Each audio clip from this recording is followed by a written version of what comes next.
sorry, y'all. Y'all know I'm weird. Whatever. Hey everybody, what's up? It's your girl BondyBlue. So let's go ahead. Let's go ahead. Hey everybody, what's up? It's your girl BondyBlue. Okay, follow me on Instagram and let's get into the video. I had the time of my life. I felt like pamper bitch, to be honest.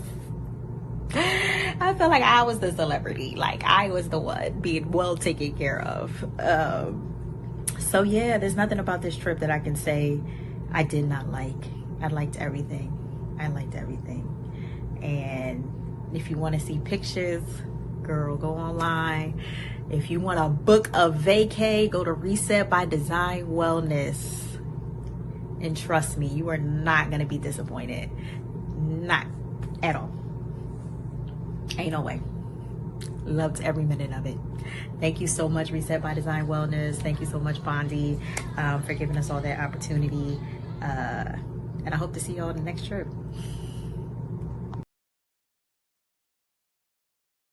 What's up, y'all? Okay, so my camera broke. I came up here to set up, girl, and to get into the live, and my camera is broke, girl. So we're on one of the laptops. I hate this angle, so I'm gonna have to try to figure out something else before the Ooh Ladies first panel. But yeah, girl, a bitch whole camera, a bitch whole camera then broke. Okay, I came in here, I turned everything on, and that bitch said, "We not coming on today, sister." No, we are not. So yeah, I guess either I gotta figure out a way to fix it, or I'm just gonna go ahead and buy me a new one, which seems like it might be the easier thing to do. But yeah, girl, I'm real aggravated about it. Okay. Nobody likes replacing expensive equipment like cameras and shit, especially when it's, like this is an expensive ass camera. So, child, I don't know. I don't know, girl. I'm feeling a way about it though. Either way, um, yeah, I know. There are ways for me to fix the laptop. I just don't have time for it right now because I need to get this done because I wanted to get my walk in before we do the live for the Ooh Ladies first panel tonight. And the Ooh Ladies first panel is on Niecy's channel tonight. So yeah, I will see y'all there. In the meantime, in between time, this angle is driving me insane. Like I really don't, because I'm looking here and it don't look as bad. I look over here and I hate this shit. So I'm gonna be off camera for most of this. I'm gonna be off camera for most of this because I really don't like this angle. If I'm keeping it a buck with y'all. Um, no echo to me. Yeah, no, the sound should be fine. The sound is not the issue. The camera just went completely out. I don't know whether it overheated. Like, I don't know, because it was closer to the light than it normally is with the light. I just turned the light on now. Make no sense. Girl, I don't know. It's okay. We'll work it out. Either way, y'all, let's go ahead and get into Love and Hip Hop Atlanta. And I decided to make this a public live instead of a private one because I didn't make a BondyBlue show yesterday. Wasn't a lot going on. I wasn't feeling good. Plus I made notes for acrimony, so we'll get into that. I've already listed the link for tomorrow at 1:30. So girl, if you ain't got nothing going on, you at work, you on here, come on through and listen to me, Wazaya, now that we're grown. Okay. Um, but yeah, y'all, this girl, Love and Hip Hop is a fucking mess. Okay. And really it's a mess because it's just so ridiculous. Everybody lying, everybody full of shit. Everybody, see, like, and I feel like I look fuzzy a little bit. Girl, I don't know. It looked fine on the laptop, but when I look over here on my other computer is when it look weird, girl. I never would have made it. Okay, I'm trying to girl, we trying to get our life together right now. Okay. So thank you. I appreciate that. I reposted my Now That We're Grown playlist for everybody because I know new people are here. And so when new people are here, I like to, remind y'all, if y'all don't know, of what I've done and what I do over here, because you might and you might come over here for a reality show or something, or you might come over here for the regular mess that goes on. Okay. Uh yes, pixelated is the word you mean. And I see it on and off. I see it on and off, girl. $5 fine. Okay. $5 fine, god damn it. Okay, listen.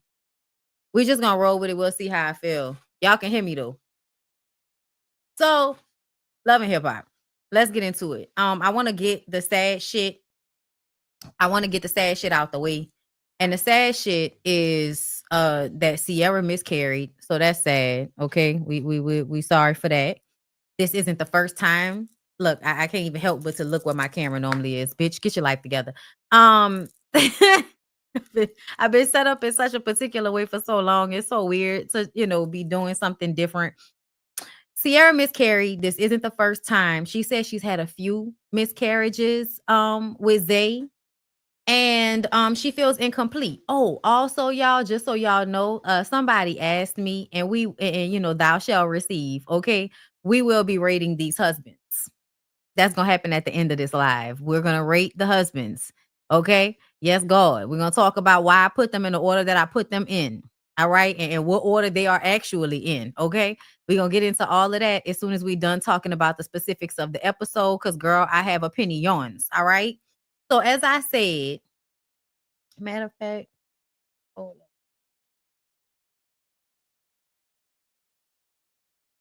on. Okay. Yeah, we'll do that. Because I'm just realizing I can see two different things on two different, at the same time. Okay. Oh, I'm it at the same damn time. Okay, so again, back to Sierra and Zay. So I feel like the thing I really can't stand about this storyline, outside of the fact that it's so sad for a woman to, continuously be trying to have a baby and not be successful. I know how that feels, and that's a terrible feeling. It's always weird when people mention it, when people, oh, I'm so surprised you haven't had a baby. Like it is just, like it is one of, and I'm not saying I've had, because I don't think I have. I've had situations where I thought I was.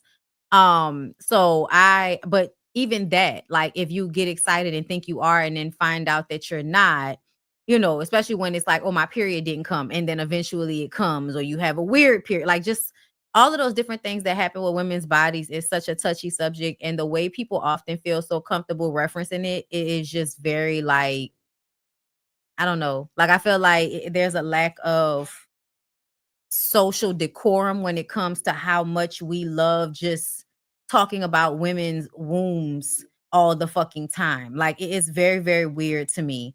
Um, but yeah, she's had a few miscarriages, and I'm gonna tell y'all the truth. I feel like it's because Zay doesn't have strong enough sperm at this point in y'all's life for y'all to carry a baby full term. She said, I keep not being able to get out of the 2 months. Sounds like it's a sperm problem. But of course, Sierra being the traditional woman that she is, girl, I'm being facetious. Nothing about her is traditional. But I do feel like she's going to internalize that, and that's sad. And then they talk about how he really wants a little girl, and they're still gonna try. They have to wait 6 weeks before she can have sex again. So, we'll see if they last that long, because we know how much y'all love, we know how much y'all love dick, and you might not heal all the way before you get dick again. Okay. Um, but yeah, so Jock's brother got $100,000 bond per child. And I think, you only have to pay 10% of that. So I'm guessing that would mean what, 1,000? So he would have to pay $3,000 in order to get out of jail. And I'm sure that young Jock has that, so they'll take care of that for him. But Jock is gonna act like he don't have the money like that. And I'm just like, really? You and Kendra don't have $3,000? I mean, I could believe it. $3,000 is a lot of fucking money, but at the same time, like something felt like, I don't know. Uh, wait, hold up, 30,000. He would have to pay 30,000. I thought they said the bond. Nah, that's 30K. I thought when it's 100,000, you only have to pay 10%. Is 10% not 1,000? Or is that 1%? Girl, y'all know I can't count. Talk to me. I can't count. I won't pretend to. It's not my ministry, girl. The words are mine. Okay. The numbers I cannot. 10% of 100,000. Oh, okay. That's 1%. Okay, yeah. I'm sorry, y'all. I'm sorry. Y'all know I don't deal. I ain't never had to really, get nobody out of jail, and I can't really count like that. All right. I can't be good at everything. But yeah, I don't know why I was thinking like it would have been 1,000 because people go to jail, but 10,000 each, so $30,000 to get that nigga out of jail.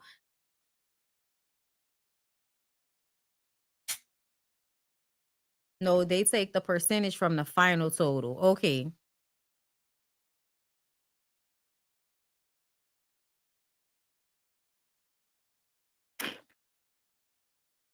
Can I tell y'all the can I tell y'all the truth? Can I tell y'all that I feel like Jock should not spend $30,000 on getting his brother out of jail? I don't think he should. I think he should leave his brother in jail. Um, and the reason why I say that is because isn't the brother a drug addict? So 3 dead children. Brother already got an addiction problem, a whole bunch of guilt and shame and grief.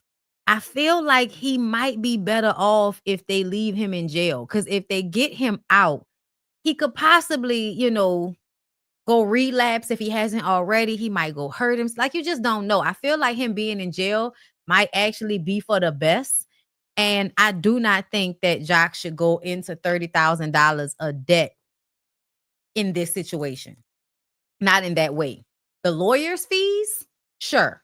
If you say your brother didn't really do this shit, you know what I'm saying? And you want to get him out, I think paying the lawyer's fees is good enough. I'm gonna tell you, I think paying the lawyer's fees is good enough. I don't think, or send him to a mental facility that we help the brother out. Okay, something.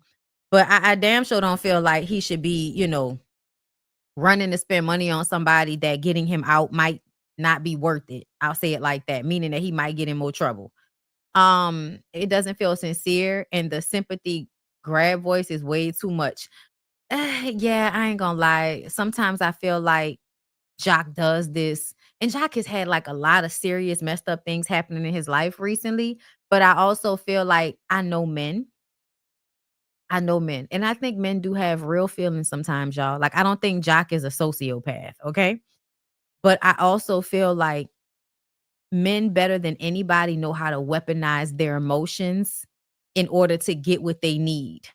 And I feel like Jock has done so much fucking up as a man that I feel like all of this grief that he's been going through recently is a way to kind of like absolve him from his image because then we just feel bad for him.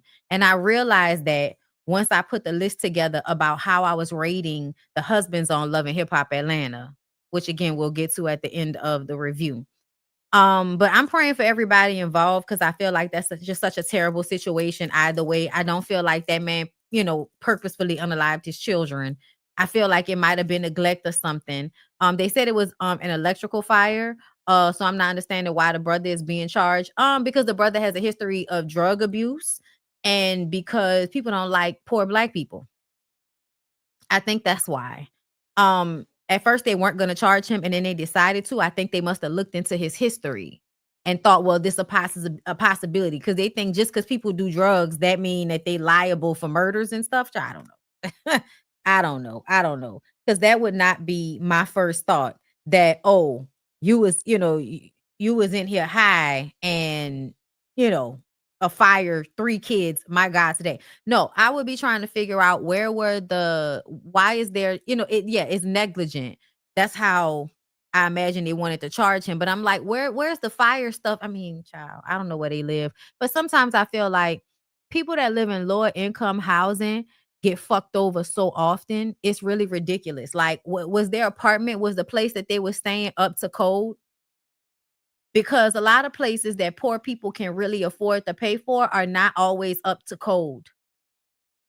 And so I just, I just have so many.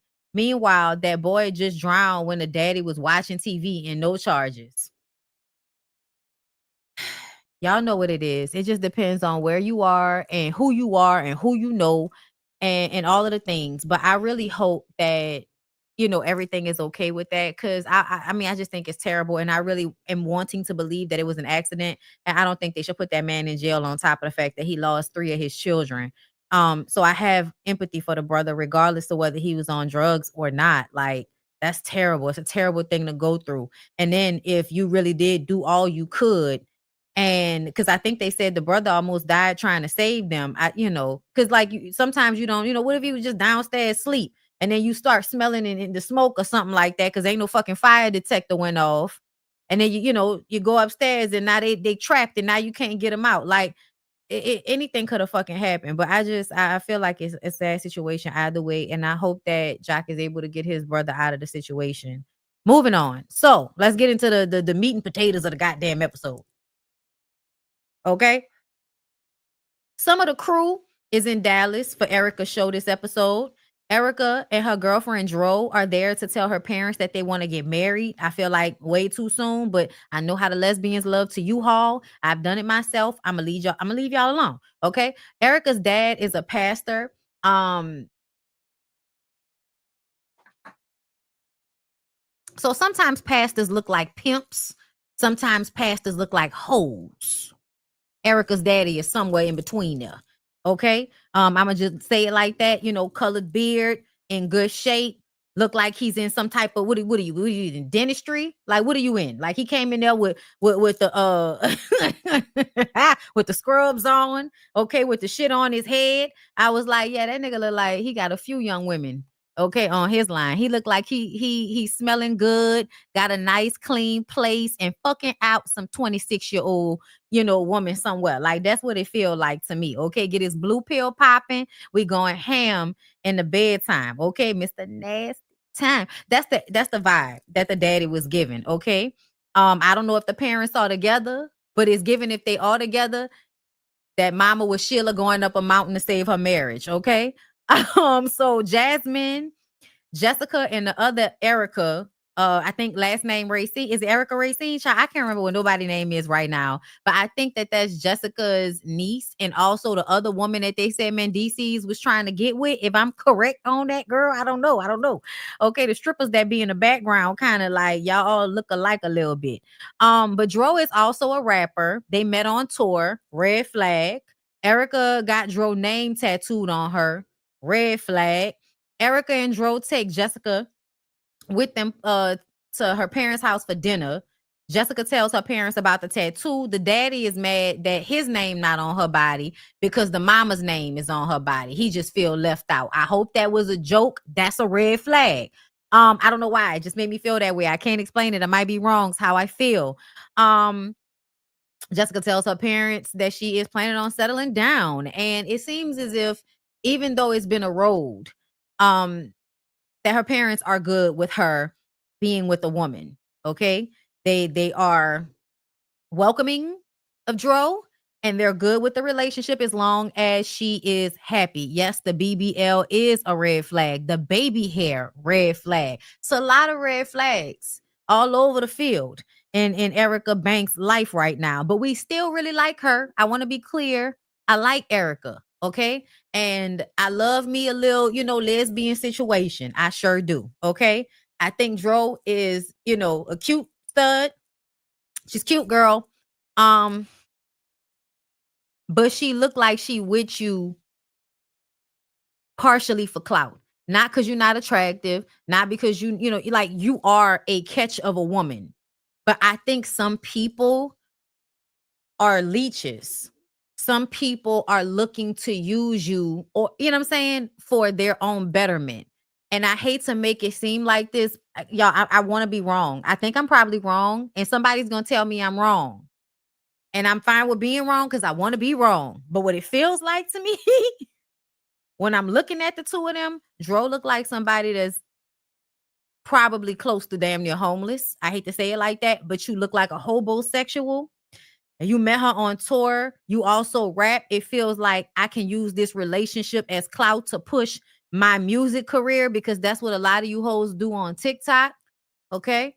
And YouTube, y'all make y'all relationships vlog content. Keep looking at the camera that's not there anymore. But yeah, so it's just like, because I'm seeing these things as it pertains to the relationship, I don't really know how to feel. Okay. And also, what I know about masculine presenting studs, that they sometimes have the same fucked up mentalities as men. They have internalized the homophobia and the misogyny. They've internalized it, girl. They are that nigga. And I would like to remind everybody that when women decide to act like men, when women decide to be the niggas, and I mean this across the board. I mean, when it comes to somebody like me, when it comes to somebody like what's that other don't call me white girl, Mona, when it comes to somebody like her, like this to me, and I'm only saying that because I feel like when you are male identified, you adopt men's virtues to yourself as a woman. Like the shit that you feel like is player that a man should do, and how you like all of that, you really do feel like men are supposed to move a certain way. And you move as a woman based off of how those men move, the ones that you think are, good to fashion yourself after, right? Because to me, I feel like I have a lot of nigga-like qualities, okay? And it is because my daddy helped create my personality. My father helped create my personality. A lot of my cool nigga swag shit comes from my dad, okay? And I did pedestalize the type of man that he was when I was coming up. So the ways that he thought, I felt like if my daddy think like that, I'm gonna have the same type of mentality. And in some ways, I still do have these things, but I am my mama, and you balance it out and you grow out of abusive things and all of that. Mona not a stud, but the way Mona was talking about the way she feel like niggas should act, it reminds me of the way a lot of women, once the battery has been put in their back, they uphold this patriarchal shit better than niggas. Men in real life are pretending to hold this shit up while secretly doing other shit behind everybody's backs. The women is holding that shit up, and they mean it. Do you hear me? They mean it. For instance, I'll give you 2 examples when women go to jail for men. Lil Kim and Afeni Shakur. Both of those women meant what the fuck they said. Okay? They meant what they said when they was talking about no snitching, when they was talking about helping the people. They meant that shit. Do you know who don't really mean it? The niggas around them. You know who left them to out to dry, low key?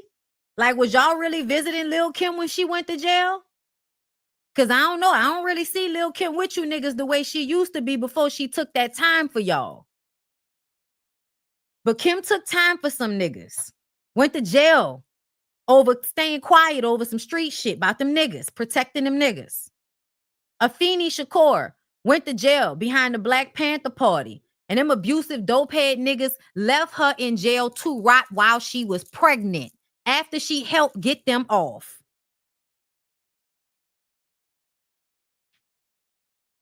So I'm just saying. Hey, Scotty. Women be out here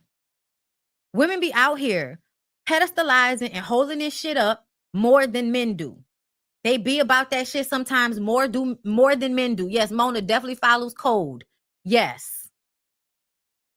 There's a code, and the girls are going to follow these niggas' code. Okay? So to me, when I see people like Erica and Dro, I'm like, they're going to, even though being both women, it's gonna still fall into heteronormity.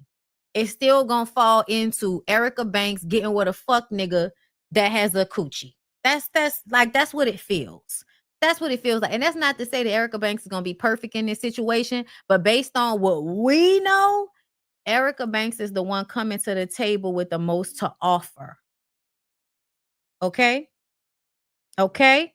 But when she becomes a studsman, we'll add her to the list of husbands, to studsmans and husbands on Love and Hip Hop Atlanta, because this is an inclusive channel. Okay. So moving on. Moving on. Jessica's messy as fuck. I don't know why Jessica always has to act like she's, low key out of control of herself. I don't know what that's about. I do love Jessica's very smart moments.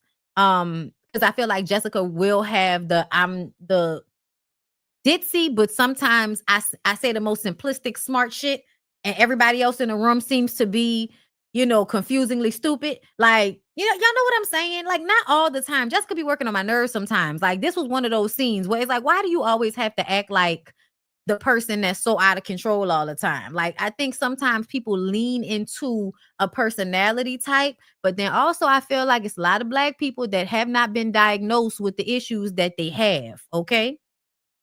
And I don't know if they have been diagnosed, but sometimes you don't like to be on the medication that then people try to put you on. Okay. Um, they go to the church, the daddy gives his approval. Y'all, the family at this point has come to terms with it. Erica looked like she might have had a similar situation like me. When you in high school and you dating women, yeah, it's a hard time. By the time you become an adult, if your parents really like you, they gonna get over it. Like, I can say, like, there was there were times.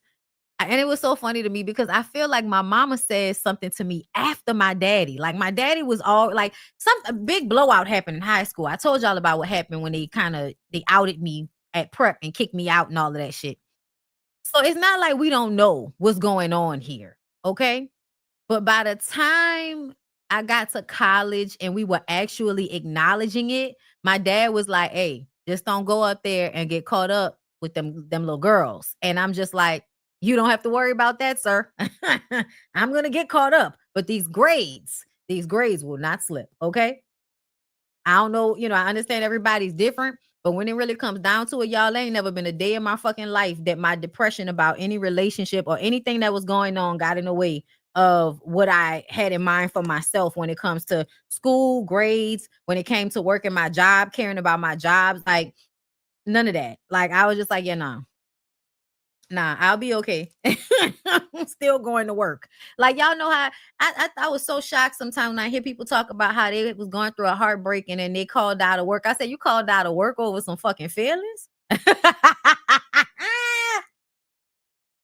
Oh, but I would call out of work when them hoes was working on my nerves at work. I need a break from y'all. Okay. I need a break from y'all. You know what I'm saying? Anyway, so another thing, y'all, and it's just because I like to reference this. When people say keep God first, it works on my nerves sometimes. And not because I don't want y'all to keep God first, y'all. Okay. Not because of that, but because I feel like it's just something that people say and it doesn't have practical meaning in real life. Because I have never yet heard of an example of where somebody told you to put God first and what that meant practically in the moment for whatever you was going through. I feel like what that comes from is the fact that I know a lot of people don't agree with me with this, but I personally feel like we are an extension or a re-envisioning of God. I feel like as humans, we don't really know what God is. We think we know, but we don't really know, man. That's just how I feel. Okay. And I feel like there is a version of us that is connected to God in a way that when somebody was saying put God first back in the day, they was really telling you to consider yourself, and not in a selfish way, but in a way that is holistic for you. Because sometimes I feel like because we get in this mode, in slavery and all of that, like the mentality around putting other people before yourself, where that actually comes from. So I feel like sometimes the religion is taught in a corrupted manner. Y'all know historically there was a Bible for the slaves and then a Bible for the white people. So we were reading two different texts of the Bible, right? And I feel like what that tells me is that sometimes our understanding is skewed. I think our understanding is skewed, period, because I think, a lot of misogynistic men in the church went and dug up these books and then decided to put their spin on the translations. Okay. So that's at the beginning of it. But when we talk about just keep God first, especially when we talking about women, if keep God first was actually translated to keep yourself first now, keep yourself first, that would actually make more sense. And not in a way, again, not in a way of stumping over people and not giving a fuck about everybody else. Not in that way, but in a way of do not lose yourself in the process of any relationship. Do not lose yourself in the quest of anything, in the quest of love, in the quest of pride, in the quest of money. Do not lose yourself. So when we say keep God first, just put God first. What I really feel like they are trying, what they meant to tell you, what it may have started out being meant to tell you was to put yourself first. Because I think a lot of the mistakes we make as people is when we betray ourselves and we don't put ourselves first. And that's when all of these issues spark up. Okay. And child, that's going to be a big part of the conversation in the acrimony live tomorrow. So, I hope y'all come through for the Now That We're Grown acrimony. Okay. So yeah, T comes out about Yandy's former best friend. Y'all know we talked about it on my channel. Bryant was walking down the street. Okay. Flip-flopping down the fucking street, just letting all his feelings out on a curb about Yandy and how she played him like a soybean burger bitch. And they was friends forever, but she was down there to the Europe women cheating on Mendeecees. And I was like, oh, and she went to London because his ass probably couldn't go. Y'all know these convicted felons can't go everywhere. Yeah, they might be able to go to Dubai and all of that, but I don't know if they can always go to certain European countries. I don't know. I don't know what type of situation Mendeecees got with his parole people and all of that, but he may not be able to go to Europe. That's why you go and cheat somewhere where that nigga, thing ain't popping up over here. He can't even come over here. He got to ask his PO before he come over here. That's why it's important not to make bad decisions that end up with you going to jail, child. Because they'll put you on a they can't come here list. And ain't nothing worse. Yandy has been cheating for years. Good for her. Good for her. Because I feel like Mendeecees has been cheating and using her the entire time. So if she been getting her outside dick, I think that's only right. I don't know why we can't just say it's an open relationship. I don't know why. But anyway, Yandy says that she had a small disagreement with Bryant about Mendeecees, but she doesn't give us any fucking specifics. And I'm so tired of her being on this goddamn. I'm with the frost at this point. Can you and Mendeecees go away from us with this? Can y'all get off the show? Y'all don't want to talk about y'all life. Y'all don't want to be real. Y'all want to put on airs. Y'all want to act unbothered. When at the end of the day, it would probably help so much more if y'all would just be honest about what the situation is. Because a lot of people are living in fucking delusional land as it pertains to relationships. A lot of people are. So, I feel like if some of y'all would stop being pussy and just tell the truth, because y'all really just scared of people talking about y'all or saying bad things about y'all relationship. Girl, listen. Collectively, I always tell people you can suck my dick. Like I'm gonna do what I want to do in my shit. You mind yours, okay? You worry about yours. But anyway, Mendeecees and Yandy work on my fucking nerves because Mendeecees done had shit about him out this entire time, and ain't nobody said a motherfucking thing. Ain't nobody had to come to the confessional and say not a goddamn thing. Now Yandy want to talk about she had an emotional situation. And yeah, I had an emotional girl. And now this nigga got the nerve to be in a confessional talking about emotional cheating is worse than physical cheating. Yandy, you can't be getting emotionally involved in another man while you married. That's wild. I have so many things to say. Mendeecees, you been cheating. Mendeecees, you the one that took the ring off and said you didn't feel like being married. Maybe she didn't feel like being married for the moment when she was going to get dick. I don't know why. And I really don't. I don't know why the rules don't work. Because when you're talking about fucking double standards, I seen niggas online talking about double standards. And I just kind of feel like I really want y'all to shut all the way the fuck up. Like just all over the place. All over the place. Shut the fuck up. Okay. Mendeecees says that they are playing tit for tat. You hurt me, I hurt you, and now we hurting the kids, Yandy. Yandy says that she only had an emotional connection outside her husband and they had to deal with it. Once again, everybody acting like whatever they went through happened already, so they don't have to really talk about it with us. Get off the fucking reality show. They are married, just not legally. That's the only that's the only thing that matters. I want y'all to know that. The legality of it is the only thing that matters in this sense. And the reason why the legality is the only thing that matters in this sense is because they've both gone outside the marriage. Therefore, making the contract that they would have signed had they actually signed it null and void. If that's how we want. I mean, I'm just saying, like, I don't know what's been going on, but I want to know what was going on when Mendeecees was taking his ring off. Was that when you was cheating? Did you cheat before that? Did he cheat before that? I want a blow by blow, bitch. I want a timeline. Okay. And if you don't want to give us any timeline of information, I'm not saying you got to give us every single detail, but damn, bitch, can we at least get a breakdown of what happened? And if not, can you get off of this show? I really understand people wanting to keep their life private. What I don't like is y'all thinking y'all can have y'all cake and some fucking ice cream and another piece of cake from somebody else's cake, because that's what this feels like. I never feel like it makes sense. If I have cake, I'm gonna fucking eat it, okay? And if I have cake, I might have ice cream too. The problem comes in when I have what I have and I want what you got too, bitch, and I don't want to share nothing of what I got. I brought ice cream, but none of you hoes can have it. That's what this really feels like, and I don't like it, okay, Yandy and Mendeecees? Because nobody really wanted y'all to come over here to Love and Hip Hop Atlanta anyway, so you really could have kept the shit to yourself, but you didn't. So it's annoying. It's really, really annoying, y'all. I'm sorry. This is how I feel. Okay? Ugh. Fucking making apologies and all of that. She ain't apologized, but I ain't like none of how Yandy was. Girl, when I tell you, if they would have asked me, I was like, huh? Cheating? What? What kind of relationship? Nah, I don't know what anybody's talking about.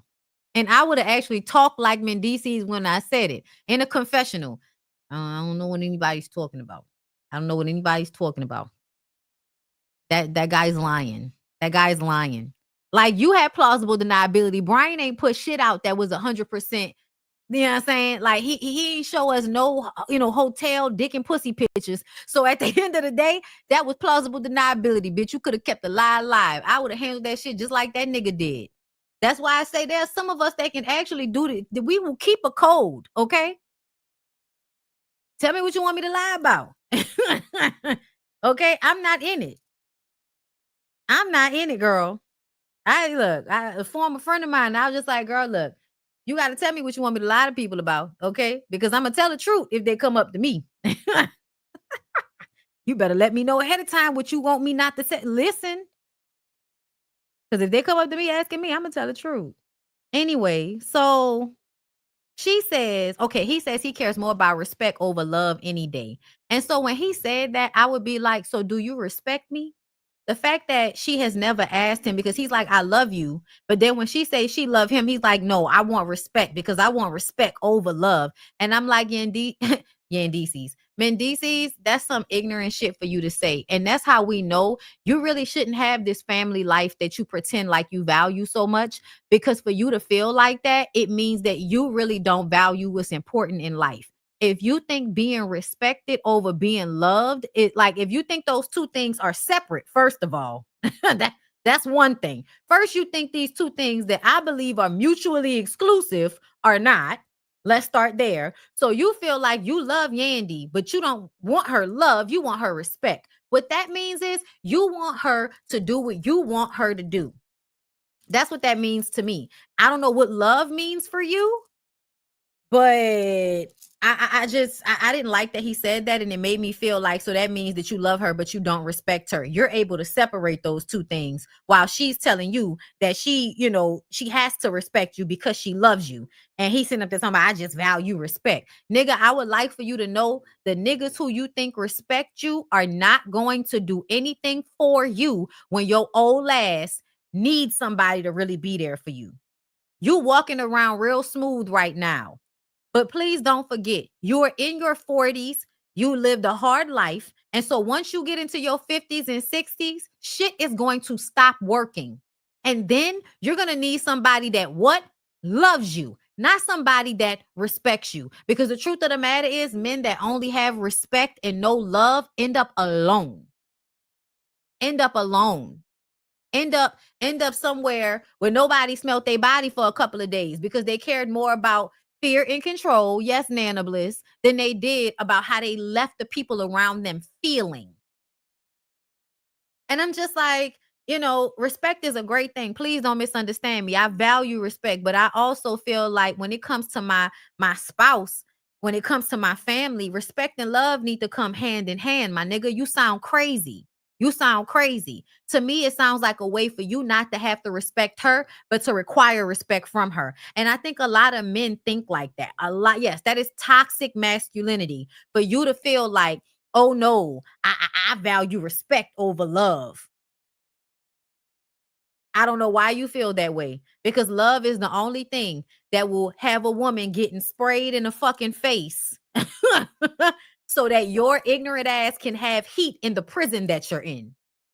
Love is the only thing that will let a woman tie herself down to a 2-time felon, convict, drug dealing nigga that would not be able to procure any real substantial financial beneficial system for her once he got out of jail that was outside of some illegal shit. Meaning that everything that nigga got right now is built off of the back of who?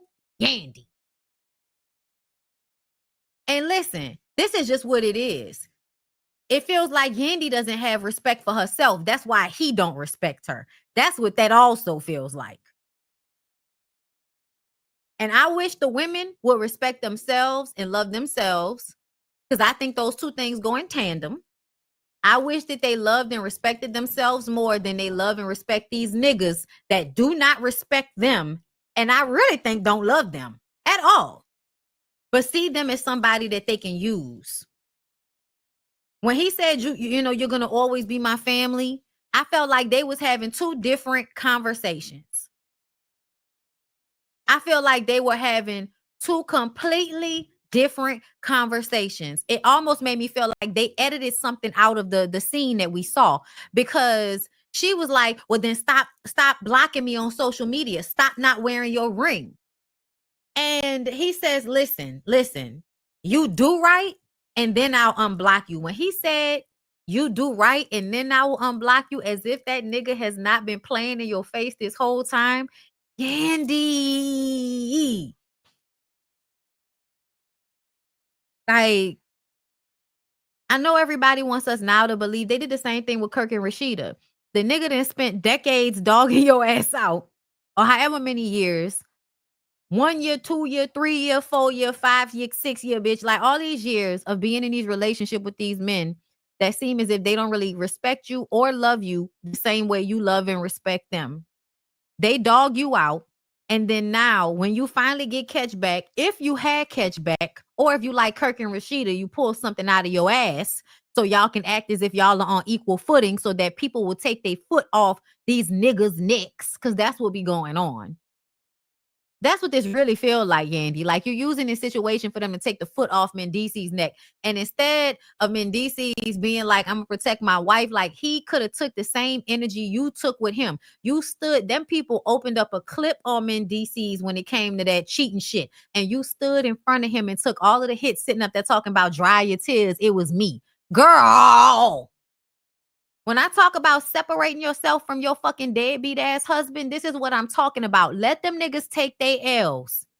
Stop jumping in front of them, trying to save them. Let them handle their shit on their own. Y'all think they real men so bad, right? Let them stand on their own 2 feet and handle the heat that they've caused. Because now what it looks like is when he kept doing shit.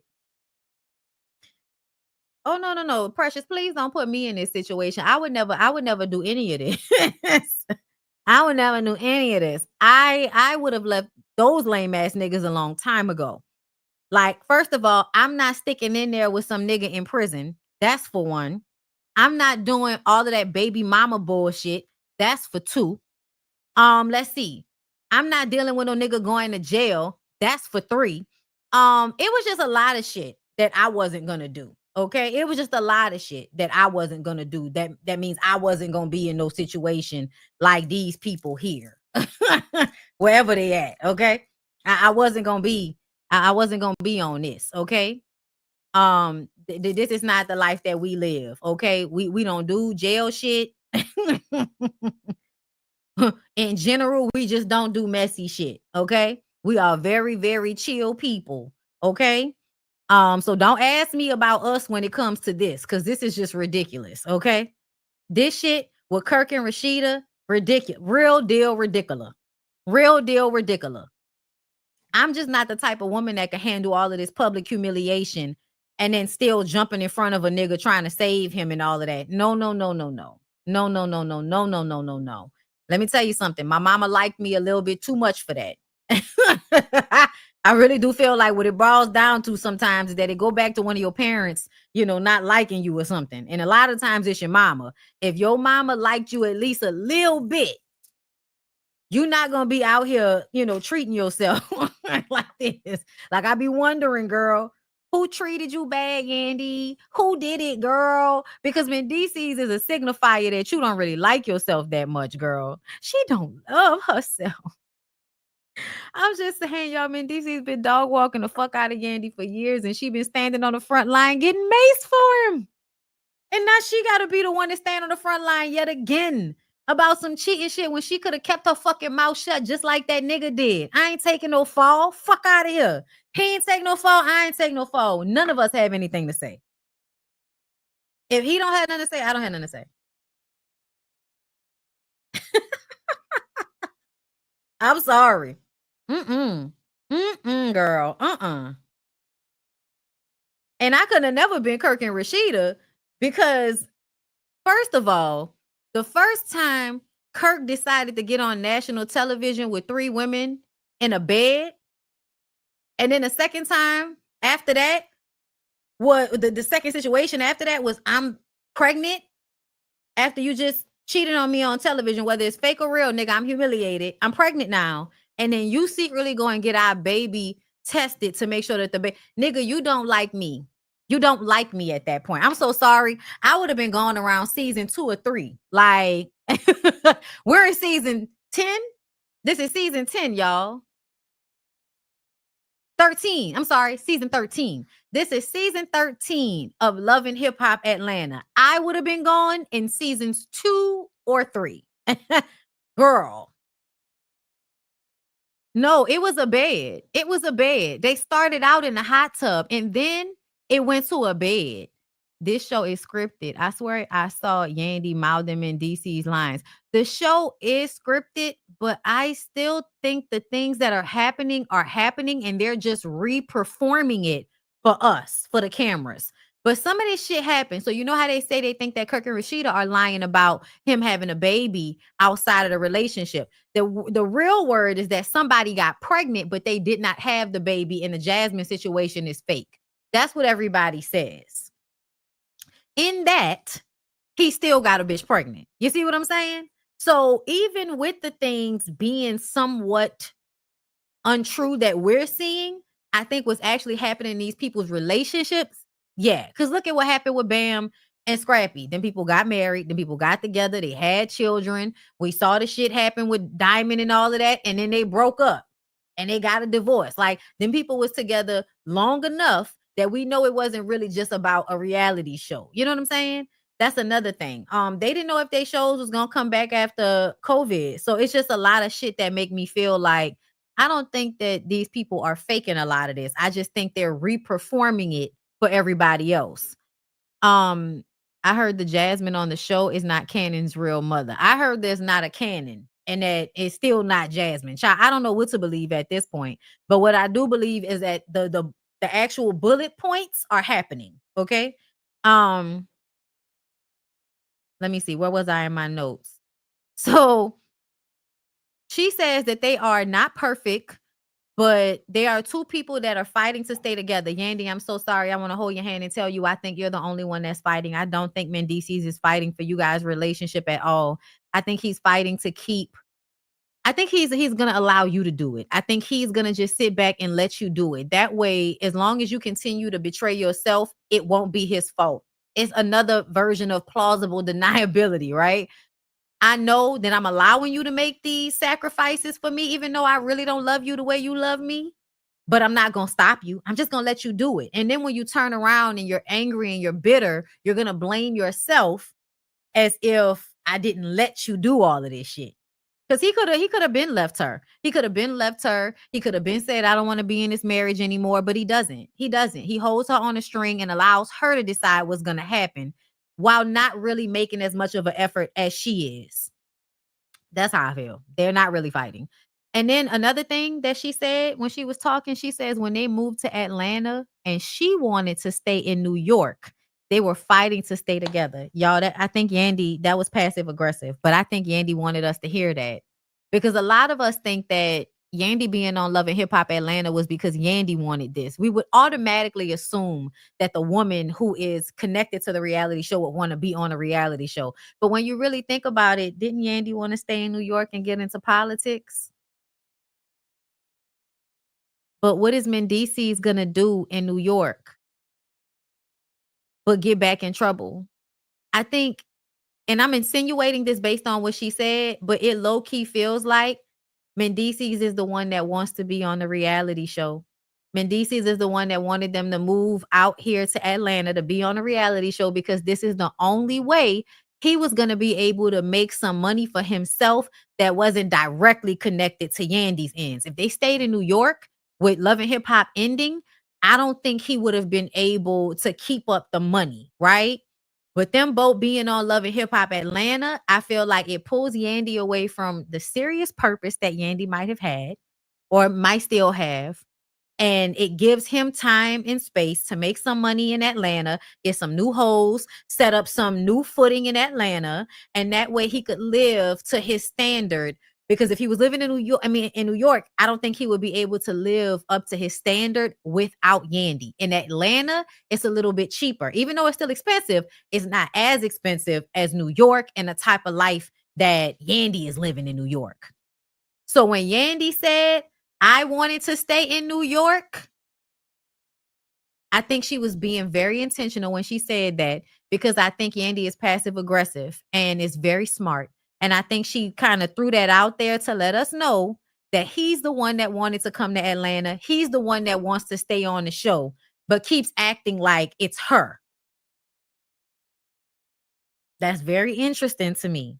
He says, regardless, she will always be his family. Nothing is going to change and that he loves her. And he never had a plan B. Bullshit. That's bullshit. What do you mean you never had a plan B? Sometimes I think niggas offer up information nobody was asking them for. And that's one of those times. I think your backup plan was the last baby mama. I think he wanted to be with the last baby mama for real. But I do think there was more to gain. I think a lot of these niggas, and Bambi is an example of this. Who else just recently did that shit? It's a couple of them that will get with women on these reality shows and they really got a baby mama somewhere. Oh, Love and Hip Hop Miami. Love and Hip Hop Miami. Amara and Bucky and her hair. Shout out to Roxanne. Sorry, y'all. My earphones acting stupid again. But yeah, I feel like there are a lot of hustling, ain't shit ass niggas. They are homosexuals. They know they may have some good dick as heard by the women in the community. And they feel like, you know what? I'm going to take care of me and I'm going to keep my baby mama that I like to have access to. I'm going to keep everybody, but I'm going to tell the baby mama, look, I'm about to go get us on this reality show. So whatever's going on in the reality show, it's not real. Just know I really love you. I really fuck with you. But I really do want us to get our come up off this because what's good for me is what's good for you.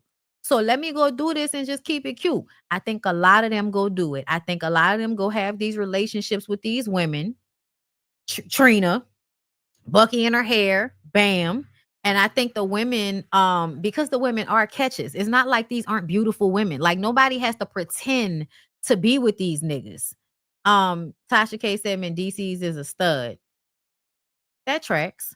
But yeah, I feel like they get with these women to use them on these reality shows to hustle these women to get money out of them and to use them. And so yeah, I feel like I can't really get jiggy with that shit. And I think that's what's going on when it comes to a lot of these niggas. I honestly think that's what's happening with Mendeecees. I think Mendeecees is the long game player of this shit. I think getting Yandy pregnant at the beginning, that was the first hit. After getting her pregnant, you know what I'm saying? You was like, okay, you locked in. Now you hold on a string for marriage until you can't no more. And then she held you down. And ever since you got out of prison, you've been trying to wiggle your way away from her while still having access to her to use her. But Bambi left Scrappy. Good for her. Yeah, no, she did. I mean the nigga that she's with now. I don't mean Scrappy. I'm not saying Scrappy got with Bam for that reason. I think everything in Scrappy's life is being done in the mind frame of what's gonna be good for love and hip hop. So I think that he really did love Bam, separate from them being on Love and Hip Hop. Because at one point he wasn't really on the show like that, and she wasn't. Like there was a point in time where they both left the show for a little while. So I don't necessarily think that that's Bam and Scrappy's story, but I think that's Bam's story with the new nigga. You know, Gray Face, yes, him. I think Scrappy thinks that he's giving all of these women an opportunity by bringing them on Love and Hip Hop, when really, if it wasn't for these women, what is Scrappy doing? Because Scrappy has never had the discipline to stay on top of his music when other people weren't driving and pushing him to do it. Like, and I'm not saying that's his fault. I don't think Mama D in the Atlanta school system, okay, I don't think they did what needed to be done in order to give Scrappy, Daryl, the discipline he would need to be a good businessman on top of being a good artist for a long period of time. I think he just likes to collect checks and be kind of foggy in the brain all the time. So a woman is going to help him. A woman is going to help him retain his shit. A woman is going to help him keep a storyline to stay on the show. Like, there's always something to get out of a woman: attention, validation, coochie, a meal, a bed to sleep in, because Scrappy does like him a certain type of woman. And because of who he is and how he looks, his really bummy ass, like not for real, but in real life, y'all, at heart, Scrap is a bum. If he had not become a rapper, he would be a nigga with good dick and no real job history. Like, that's who he would be. Okay, dick in the neighborhood girls down, got a whole bunch of kids, can barely keep a fucking job, but he always got some fine woman with a good job and a license somewhere close by. Okay, just any type of license, girl. Cosmetology license. She got a driver's license. The bitch got a CDL license. Okay, she's a truck driver. She's a lawyer. She's a real estate agent. She owns a restaurant. Like, he always gonna find him a woman that, is looking for a nigga that don't have nothing but some good dick and a nice smile. You niggas are the princesses now. Scrappy, I think you always kind of feel like you're in competition with women. It's okay, sir. You're there. You are definitely given, the taken care of, house husband. That's what he really wants. I think Scrappy just wants to be a house husband. He just wants to find him a woman that's going to pay the bills. And, he can just stay at the house and he can come in and out. He might throw you a little something here or there. You know what I mean? But most of the money going to go to the rest of his kids. So he really just want to be with a self-made woman that's going to take care of him and herself. And he's going to pay in penis. He's going to pay in penis and hopefully he'll shower you with a lot of nice sayings. Now, the only problem is with Scrappy is that Scrappy also wants to be serviced by the woman that's also doing all the working. And that's where the problem comes in. Because yes, a woman is going to cater to her man. We still live in that time. Okay. But you wanted foot rubs way too much from Bam. Bam had 3 kids under the age of 5 at the time, and you was complaining about foot rubs. That tells me that you're not playing the house husband role good enough. And it just goes to show, like, men love to downplay what women do as homemakers, and a lot of y'all can't do it. A lot of y'all can't do it. Y'all can't do the regular job shit. Y'all can't do the stability shit. Y'all can't do the at-home discipline shit, because that shit is hard. So yeah, I just think you don't come to the table with a lot to offer, but you think you do. And it's just, it puts you're a bum. You're a homosexual and you're looking for a woman to take care of you. And congratulations. A lot of attractive men will be able to be bums because women can have jobs. So I don't know why y'all complain about that a lot, because it's a lot of y'all that is making it right now because some woman is able to work a good government job or some shit. Like the niggas is gonna lose their mind. Zayn has a listening party, y'all. Zayn actually sounded really good, but you know what I hate about older rappers? The thing that makes older rappers lame is their inability to be realistic about what they rap. When you are a 20 something that's never had anything before and you're rapping about diamonds and women, loving your dick and stuff, that's great. But once you're like Zayn, who's like what, 40 something years old and you have kids and a wife, I don't know. I feel like your lyrics need to be upgraded in a realistic manner. Like, stop being excited about shit that excited you in your 20s. It makes me feel like you slow or you have not really aged beyond a certain point, Zayn, which is really how you show up. You show up like somebody that hasn't really aged mentally beyond a certain point in time. And that's sad because eventually your face starts to get old, but when your mentality doesn't, you're less attractive. So I need for you to figure out a way for you to actually mature as a man, because if you don't, you're not going to be as cute as you think you are. Because I was looking at some old pictures of Zayn and I was like, yeah, Zayn was such a cutie back in the day. Like, he has such a nice face, you know what I'm saying? But now it's like you act like a teenage boy and you're like a 40-something-year-old man. Yes, you have arrested development.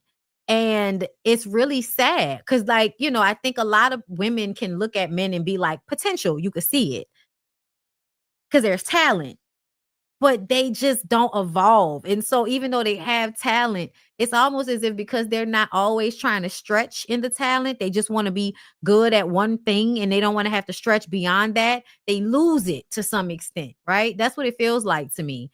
Um, if Zayn had a better personality, like not that he has to be so serious all the time, but to me, men like Zayn have a very diabolical, nefarious nature to them because they will slick dog the fuck out of you with a smile on their face and a very kid-like quality that makes you feel like this person is a psycho. Like, I'm just saying, Zayn plays a lot of mind games. Like, men that play with your mind like that, but then always laughing and joking and shit, those are some scary niggas. I know y'all don't realize that. But the men that smile and laugh and play like everything is a joke, those are scary niggas to me because you never know when they're joking or when they're serious. But when they are serious, it can cut like a motherfucker, which is why, girl, I'm praying for Ashley. His parents are there, and Ashley shows them her little filler that she got. She looks great. Zell and Kendra tell her that she looks good, but don't turn into Carly Red or Sierra. Child, I'm so tired of Sierra not looking like a real person. So his mom, y'all, this is where the problem starts, right?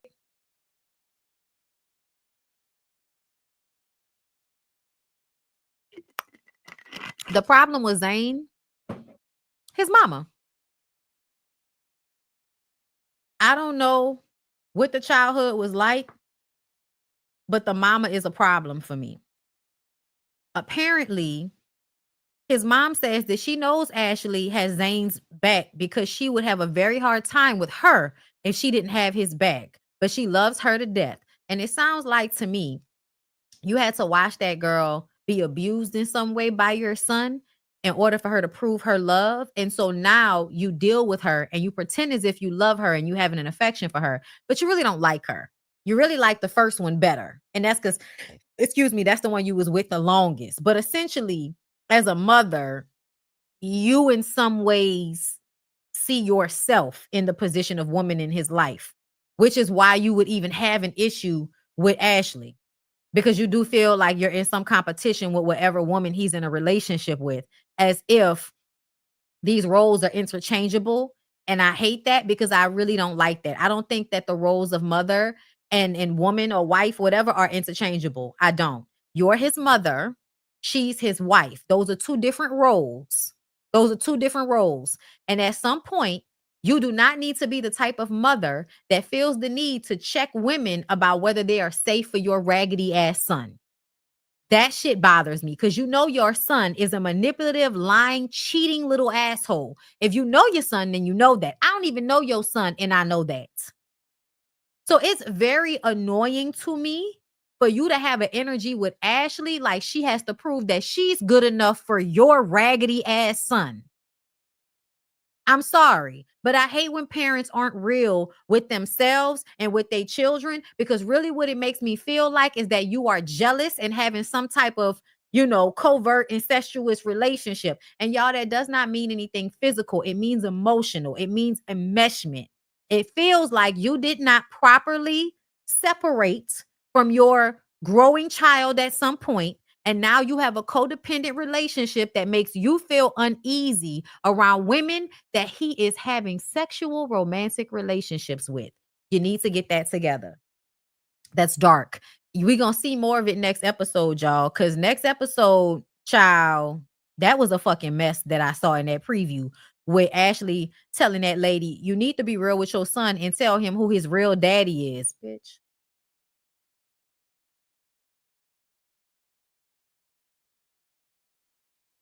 Y'all know how I felt, right?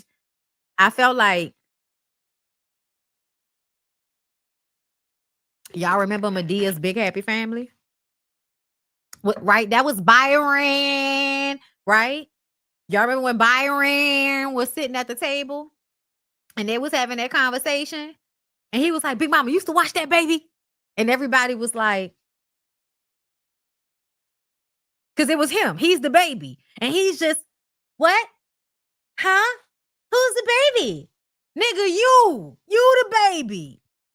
That's how it felt in that moment. Like Lil Zayn gonna be like, who's that? Who? Nigga, yours.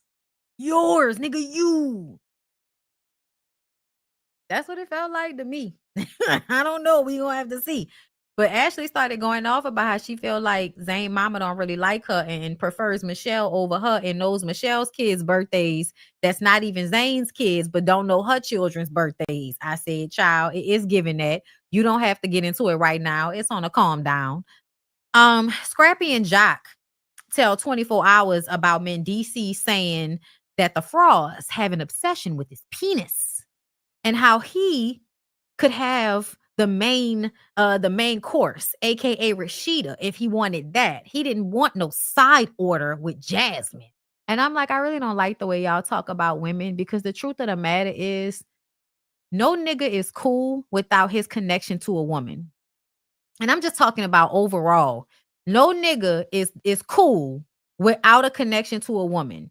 So when men are so devaluing of women as if they're just objects that you can use in such a manner, like talking about Rashida like that, talking about Jasmine like that, it just shows you dehumanize women. And it's because you're a misogynist, meaning that you really only see men as humans. You only really respect men.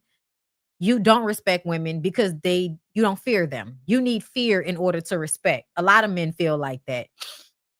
They need to fear you in order to respect you. They can't respect you just because that's what they would want from you. No, no, no, no, no. Okay. So that's the type of man Mendeecees is in real life. And that's the reason why everybody like, oh, he just started talking. The reason why a nigga would just start talking now is because before he was trying to hide who he really was. And now he's starting to not give a fuck. Okay. Rashida and Kirk come over and they proceed to tell Rashida and Kirk what was being said by Mendeecees. Rashida said, who, me? Kirk says, Kirk says that you may have had a thing for Mendeecees. So Kirk was explaining what was being said to Rashida, that Mendeecees said he could have her if he wanted her. She said, I know he didn't mean it like that because that nigga can't even talk. I was just like, why y'all think he can't talk? Y'all ain't been listening to his confessionals? And nigga been talking like this for a long time. You understand? Like he could definitely talk. He didn't talk a lot, but he can talk. And you know why he probably doesn't talk a lot? Because a lot of niggas who don't talk usually don't have like reading comprehension skills. They don't like to like speak out loud in front of people unless they trying to punk somebody. You know what I'm saying? Like you could tell, like if they have to say something positive or something that's not a threat, niggas is scared to talk now. I wonder where y'all get that from, because back when y'all was in school and the teacher asked y'all to stand up and read text and y'all was too scared to get up and read the text. But as soon as you want to make fun of somebody, then you got some shit to say. Child, times have not changed, okay? Y'all came to class to joke, not to read. So yeah, Rashida is really upset. Rashida says, she don't want no house husband who stays at home while their wife go jump on other dick. Rashida, I don't like the way Rashida is framing this because it's like, but Rashida, it's okay for him. It's okay for him to cheat on her, but not for her to cheat on him. That makes his lame. That makes his ass lame for him to be at home while she's cheating on him. This time, since we know there was an audio of him talking about fucking bitches who he swear up and down he ain't never met. The fact that Yandy let him say he ain't never met those women that we was on the audio with, but then you admit to the homeboy Bryant shit. Oh my God, they just do not know how to play the game. Oh my God, you don't. I'm sorry, y'all. I'm sorry. Let me let that go. Anyway. Okay. Here come Mendeecees and Yandy. They sit on the other side of the room acting unbothered. Rashida is annoyed. Rashida said that she despises people who make up shit to ruffle feathers. The fact that he would disrespect her husband and turn around and shit on his girlfriend like that will let her know that they the bottom of the barrel type people that, that they shouldn't really be dealing with. We dealing with bottom of the barrel type people. That's what Rashida said. And I'm like, Rashida, I hate to tell y'all that y'all are the same type of fucking people, but whatever. Okay. You're not as bad, but you're the same type of fucking people. Because to be clear, Rashida, again, Rashida is so male centered. She cared more about Mendeecees disrespecting Kirk than him disrespecting her. He disrespected you, bitch. And really, Kirk should be way more upset about Mendeecees disrespecting you like that. That's weird, Rashida. And then when they went home at the end of the episode to talk about the shit, and she said that, ain't nobody getting her lil coochie. Bitch, you are almost 50. That coochie is big. Do not infantilize coochie on national television. I didn't like it. Ew. And Rashida, didn't you already say that you and Kirk cheated on each other at some point when you was lying to us, trying to act like y'all both been dogging each other out this whole time and we just haven't been seeing it just because y'all tired of people tagging Kirk's ass out in real life? Yeah, because once we see you on television weekly for 13 seasons humiliating your wife, we start to really dislike you in real life. And so now y'all got to fix that. That's what this all feels like. This feels like we got to stop making Kirk look bad because Kirk is depressed because everybody hates him. And it's like, well, congratulations. You finally give a fuck about how people feel about you. Because a lot of y'all niggas, y'all really don't care. So y'all dog out the people around y'all because you genuinely don't give a fuck. You know your wife ain't going nowhere. You're a man. This is what men do. Y'all come from a very pimp-like culture. And in pimp culture, as long as you taking care of shit money-wise, then you can disrespect, be disloyal, and nobody blinks an eye at it. You're a man. But when you did that shit to Rashida on national television for season after season after season, yeah, people absolutely projected ain't shit nigga right on top of you. And now y'all are like, no, that's not Kirk. He's the best. It's like, yeah, okay. At the end of the day, if y'all got on national television and let people believe the worst about y'all, for whatever y'all got out of it, I just feel like you did not have to go that hard. Y'all did not have to lie and say y'all had a baby if y'all didn't. Y'all did not have to lie about y'all's relationship in order for y'all to be successful on Love and Hip Hop. You didn't. So it just makes me feel like either it happened like that or y'all were really willing to sacrifice y'all's actual self-being, how y'all feel about yourselves, how other people see y'all. Y'all was really willing to sacrifice something so huge for some money. And I feel like y'all would have got that money anyway, even without doing that. Like, at the end of the day, Rashida didn't have to get cheated on. Rashida could have just been on Love and Hip Hop like everybody else. Okay? Y'all didn't have to go that hard. That's just how I feel. Okay, y'all, I just got my lashes done. That lash got stuck. Shit. All right, y'all. Let me see what else. Ashley brings up the audio of Mendeecees to Yandy and Kendra, and Yandy is like, oh yeah, girl. Okay, yeah. No, that was his voice, and we talked about it, but he said that he never met those women. Yandy, this is why you shouldn't have never said nothing about what you had going on. Because you admitted to something, and y'all are acting like y'all are like, to me, you admitting to anything is bad because Mendeecees has never admitted to shit. And now, even with the audio of him saying shit, the only thing he's gonna say is that he sent the audio, but he never met them in real life, which is fucking cap. And I want to know, what type of cheating was Mendeecees doing if he did not go and meet those women in person, but he was talking to them over the phone? Wouldn't that be emotional cheating to Mendeecees if you never met those women in person? And didn't you say that emotional cheating is worse than physical cheating, so that you could try to make it seem as if Yandy is disrespecting you in a way that you haven't been disrespecting her repeatedly, my nigga? Is that right? My God, today. Yandy says that he said he never met the people in the audio and he checked out, she checked out, and now they're just figuring it out. And they here, they looking fly, they together, and that's it. Take from that what you want to, bitch. We don't need all the attitude, okay? You are on a reality show, bitch. Take a deep breath. And did y'all look that fly, Yandy? Because we've been talking about what's going on with your eyes and why you look weird.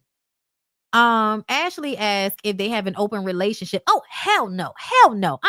Listen, some people around us are in open relationships. It's just not us. Yeah, there's a negative connotation onto an open relationship, as if it seems as if y'all haven't been cheating on each other anyway. Girl, I don't know what the fuck wrong with people. It's amazing to me. Oh my God, I could never be in an open relationship, but would we consistently cheat on each other? Yes. Yes. Yeah, I don't get it. I don't get it. To me, this is another example to me of this here. Evil is good. That's what I think. Because the only difference is lying. The only difference is lying. Some people are telling the truth, some people are lying. Like, the only difference, man. Do your thing though. But I was just like, why you gonna say hell no as if it was a judgment? If somebody else was doing it, it's fine. But if it was you doing it, it's a judgment. Yeah, get the fuck out of here with that shit, Yandy. Go ahead away from us with this Yandeecees. Okay. Scrappy has a clothing line called Scrapyard Pandemic. I think that's what he said. The shirt has bedazzled 11s on it. So it says 11. It has 11 letters on it. And I was just like, it's something to be said for a nigga that pretends as if he's the creative that everybody's eating off of. But anytime he can make money off of one of his baby mamas, he will. And the fact that y'all was shading her and she turned it into a song, and now you've now turned it into a t-shirt. My God, today. My God, today. Bambi is a gift that keeps on giving to Scrappy's raggedy ass. I'm sorry. Jock asked Mendeecees about the blog shit. Mendeecees does what I think Yandy should have did. Just says, family, get into it. It ain't nothing. Scrappy tells Mendeecees that Kirk isn't worried about his penis. Mendeecees says that he doesn't dry snitch. He said, I ain't doing no interviews talking about nobody, because y'all know they sat down with Carlos, right? And he can't flip because he's not taking a stand, And I'm just like, oh God, ignorant street niggas that think their street logic works in relationships. But this is a nigga that sticks to code, right? Mendeecees is a nigga that's going to stick to code when it comes to other men. The problem with that is that nobody is taking as many L's and sacrificing for you as much as the woman you laying down next to, but you will never give her the respect you will give to some nigga when it comes to not dry snitching on another man, because y'all value dick more than anything. And I wish that y'all would just admit that to yourselves. At the end of the day, I understand the code of I ain't dry snitching, because I said myself, I'm the type of person that I'm not about to be standing up like going in on somebody if I know I've also done some shit. Like, I'm just not, unless I don't give a fuck and whatever. I'm still gonna say what the fuck I said. But it's different when I feel like everybody cheating and y'all throwing salt on each other so that y'all can deflect from what's going on in y'all's own situations. I think Kirk and Rashida, I think this started out with Mendeecees and Yandy trying to pull Kirk and Rashida into some bullshit to deflect from the fact that their relationship is falling apart. That's what I think was going on. Okay. I do not think that Kirk and Rashida are ever going to break up. I don't think that that's what's going to happen. If it ever does, girl, I'll pass the fuck out. But I do not think that's going to happen.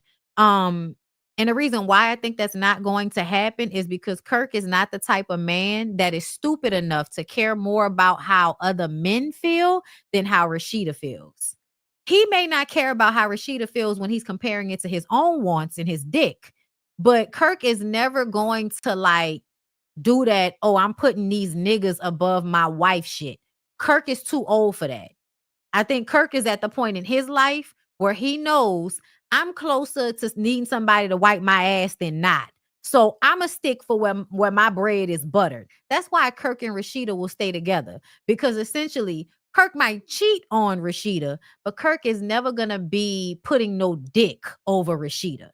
And to me, the mentality of somebody like Mendeecees is to put his validation in relationships with other men. He will respect those men over his wife. I don't think that that's what's happening in the same way with Kirk and Rashida, if that makes sense. Like, yes, I think Kirk is a misogynist as well, but I do think there's levels to this shit. And I think that Kirk is one of them dudes that knows niggas ain't shit. And at the end of the day, the only person that I know I can truly trust is my wife. I can't trust none of these hoes I'm fucking with, and I can't trust none of these niggas that I'm friends with. I can, but not really. The person that's gonna be there is Rashida. So that's the person that I have to care about more. And I think that's what we saw when Kirk was like, man, you ain't about to throw us under the bus. I'm about to throw your fucking ass under the bus, because we're good over here. Okay. My pretend girlfriend is fucking my wife, and I'm watching everybody's having a good time over here. I don't know why y'all throwing us in this shit. That's what it felt like to me. Okay. But he says Kirk owes him an apology for talking about his penis. And Scrappy is appalled. And Scrappy's facial expressions are gold. I just want to say that. But yeah, y'all know Rashida and Kirk, they go and they talk about the situation. And you know, I don't like hearing Rashida say that she's not giving anybody her little coochie, because I'm like, girl, you definitely probably giving that little coochie to Jasmine. Okay, you definitely probably giving that big coochie. Okay, that big coochie, the hoochie coochie mama. You probably giving it to Jasmine. Okay, because the way Jasmine be looking, girl, Jasmine gives, she gonna stay you down till you give up the pussy. That's what it feels like.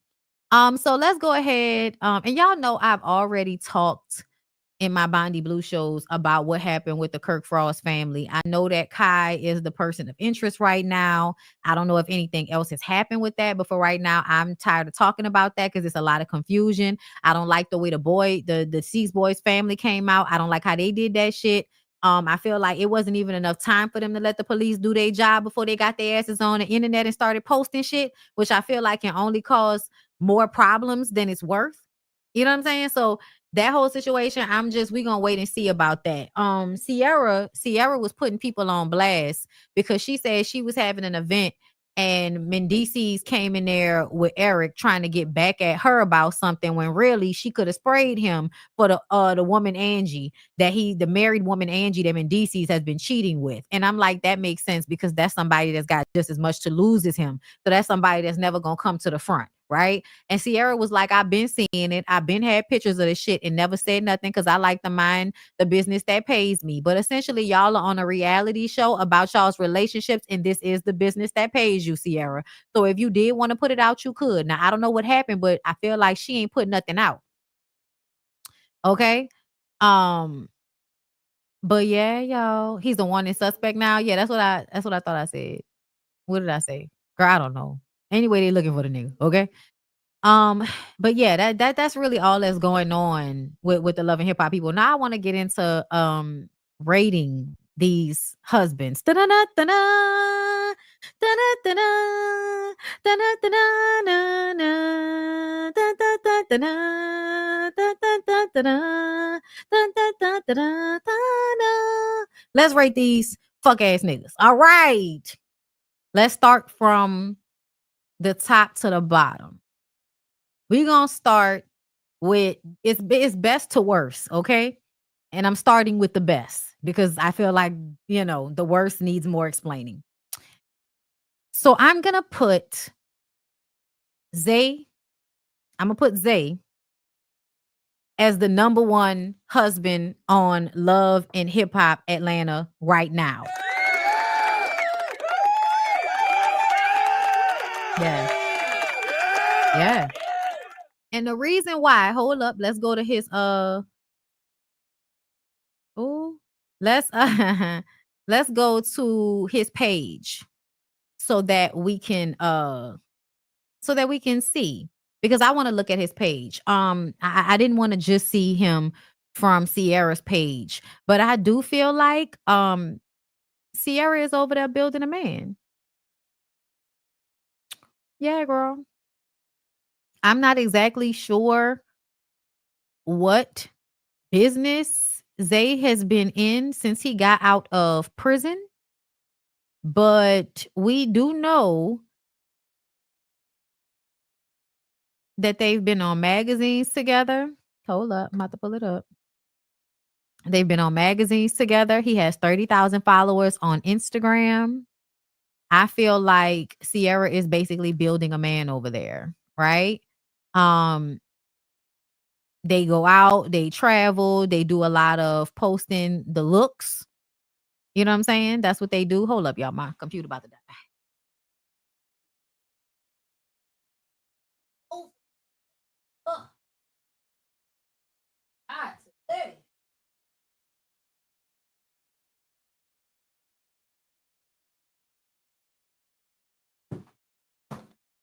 All right.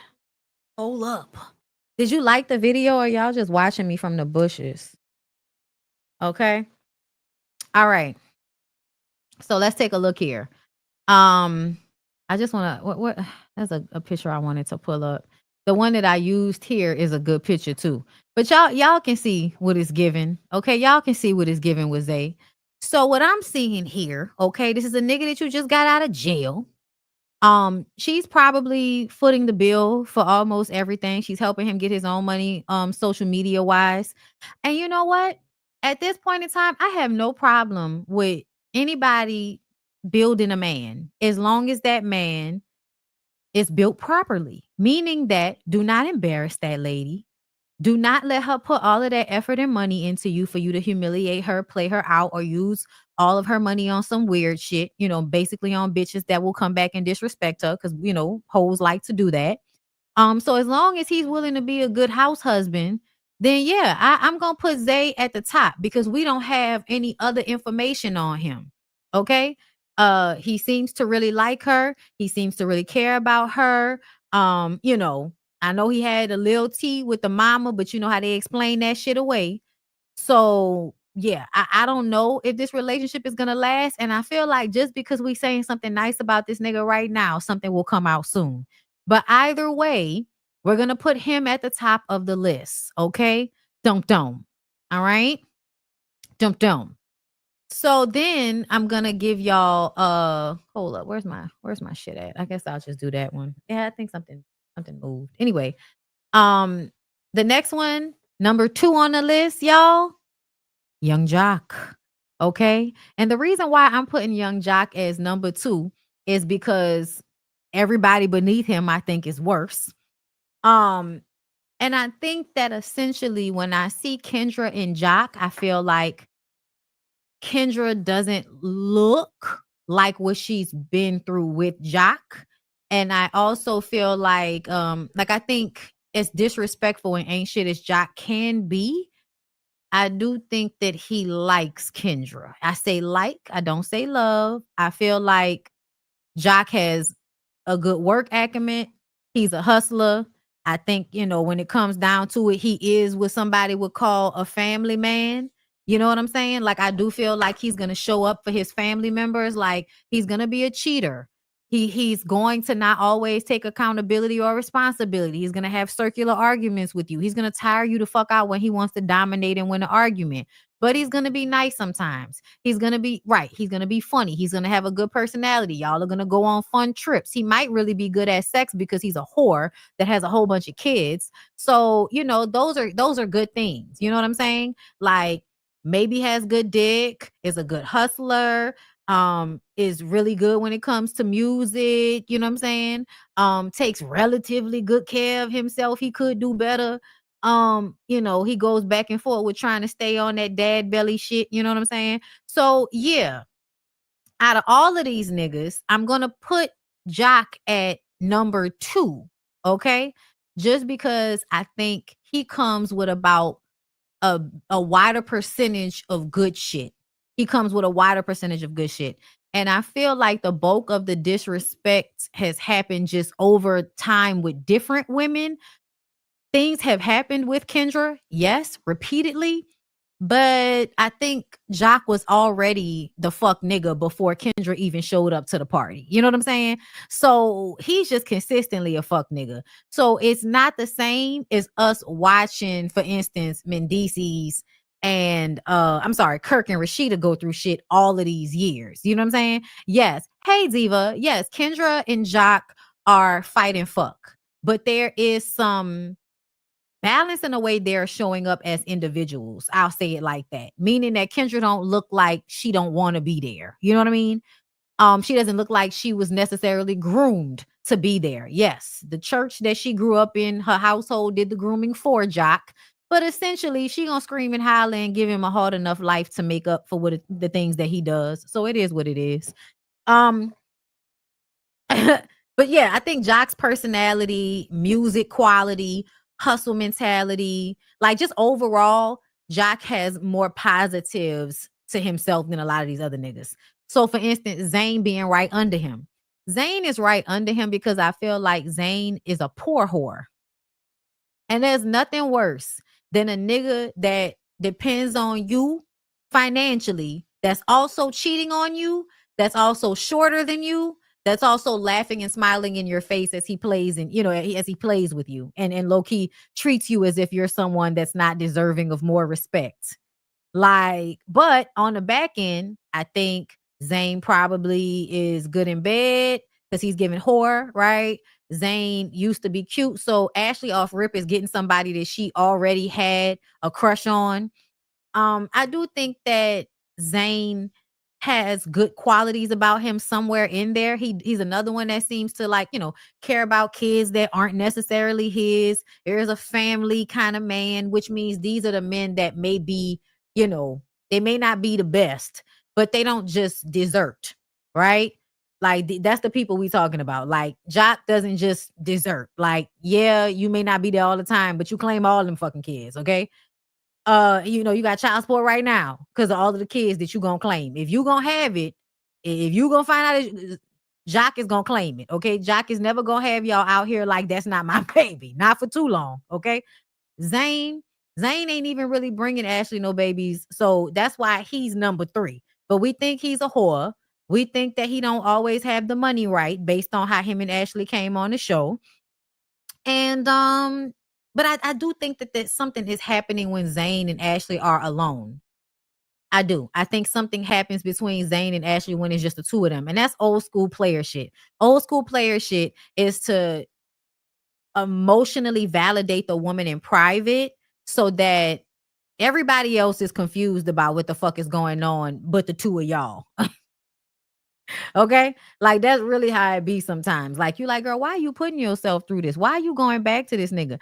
And it's because he really just want to stay with her. And I think a lot of women have low self-esteem no matter how much they pretend not to. And as long as a man that you think is halfway decent is willing to keep begging for your ass, then you'll be with him. You will, girl.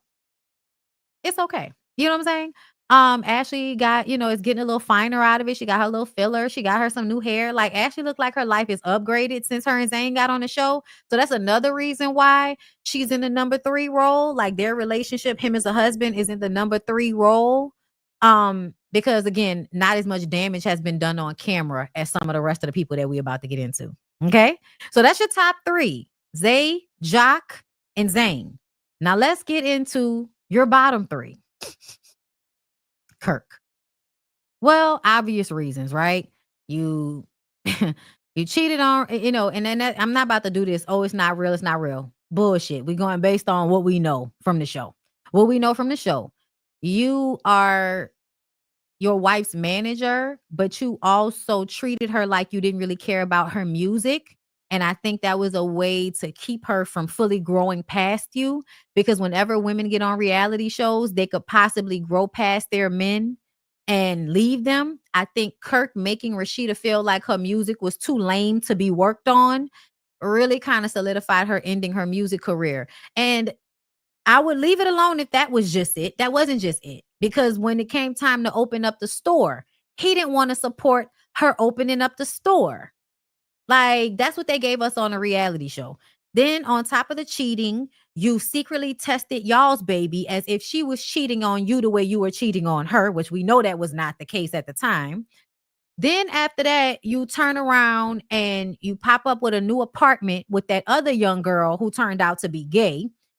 Couldn't really sing. So that was another thing. Like, why are you signing artists? It seems like you were trying to put the moves on that girl and you were just in the process of trying to weigh her down and thought that you would be able to.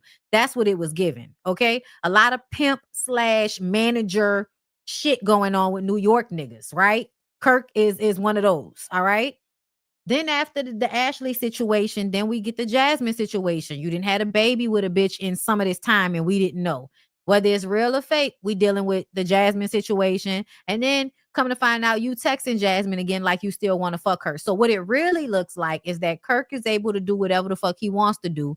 And Rashida just better not let nobody find out that she doing shit. Okay? That's what it seems like. Okay. Also, another thing that makes us look at Kirk and discuss is because Kirk got Rashida when she was still in high school.